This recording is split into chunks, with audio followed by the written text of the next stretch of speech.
Përshëndetje për gjithë ju që më ndiqni. Koha ideale për të përgatitur të ushi. Sot kam përgatitur specat e kuqe të vogla të ushit të mbushura me djathë dhe vaj ulliri, një ndër recetat më të shijshme që mund t'i provoni. Për ju që doni të provoni këtë mënyrë, recetën e gjeni në vazhdim. Fillimisht specat i hapim me kujdes me që janë shumë të vogla, i pastrojmë mirë nga farat.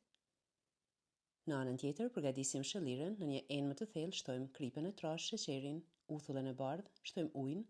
Këtë masë e përziejmë mirë, specat i kalojmë në shëllir dhe i lëmë të qëndrojnë për 24 orë. Pastaj i kullojmë mirë, në anën tjetër përgatisim mbushjen, ngrim djathin e bardhë taverna, shtojmë djath kremin, shtojmë majdanoz të thatë, për kripen mund ta kontrolloni, bëjmë mbushjen e specave, sterilizojmë kavanozat, specat i rëndisim në kavanoza dhe i mbulojmë me vaj ulliri. Për të përgatitur këtë recetë kam përdorur djathin e bardhë taverna nga Union, e gjeni kudo në marketet tona.